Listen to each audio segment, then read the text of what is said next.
Assalaamu alaykum warahmatullahi wabarakaatuh. Hordoftoota kabajamtoota kiyya akkam jirtan uummata qashtii jirra jirtuu baga jiraattan isiniin jecha akkasuma warri amantii biraas shamaa harka fuune obboleen kiyya hunda salaamtaan xiyya tanan irraa kaatee bakka isin jirtanitti sinaa dhaqqabdu jennaan akkuma agartan dukkana keessan akkana silkii as qaqqabula ciisutti hin jira dhugaa. Arra follow akka wanta sanin follow ajaa'ibaatiin isinii dalaguuti inshaallah. Akkasuma obboleen keessan ana wajjin haa ta'an isiniin jaa guyyaan har'aa kun jummaadha. Asumaan jummaa mubaarakiin isiniin jaa obboleen kiyya. Arra jummaa kana waliin dabarsinaan isiniin jaa obboleen kiyya. Viidiyoo tiyya maatii ilaalaan isiniin jaa warri maatii kiyya hin ta'in maatii kiyya naa taasisaa godhaan isiniin jaa warri maatii kiyya taatan ammoo laayikiin isiniin jaa obboleen kiyya hunda keessanoo. Guyyaa har'aa kana jummata har'aa soommanan jechuudha. Saniinis guyyaa har'aa kana siniin jaabbileen kiyya soommanaan qaba na bira hin jiranii eega kalee kutaanoo hin dhufne jechuudha. Kophaa tiyyaa kun akkuma agartan siree tiyya tolfadhee jira.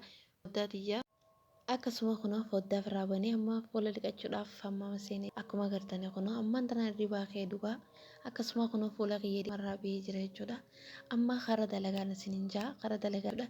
Roobaan roobee hedduu qabbanaa jira. Qabisa qabbanaa tokko uffadhee tana gabba'uu deema jechuudha. Kun akkuma agartan reedii ta'e qophaa'ee jira jechuudha. Akkasuma ifa dhaamsee gabbee jira qorfaa kiyyaraa jechuudha. Akkasitti ala gabbeetiin ilaalu jira. Kun akkuma agartanii dhugaa hedduu roobee maashaallah edda roobaa hedduu takka qabbanaa wagicha roobaa kana wallaahi lubbuun kee namatanii.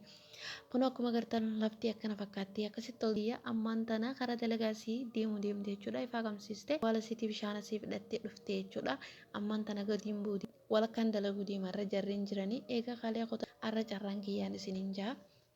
Kun akkuma agartanii amma jalatti hin gabbuu deemammaasi akkuma agartanii waan takka takkaan jalarraa fudhachuu deemu waaniin walakkaa tana godhu waaniin walakkaa tana ittiin nadaafaa godhuun fudhachuu deemu jechuudha. Dhiifama jawwaallee sagalee ciccisiisee sorry isiniin jaa. Itti kushiinaa akkasitti matbaqa jawwaalaa fi shaanaa achitti qara dalagaa abbaa kiyya. Akkasi kunoo waan takka takka firadhee buna bakka hundiitu waan takka takka qopheeffadhee jechuudha. Walakkatti deemu jechuudha. Gubbarratti kunoo gubbarratti ol amma sammaas baafadhee jawwaalas baafadhee sammaa gurra kaadhee jawwaalarra waan takka dhee waa dhageef.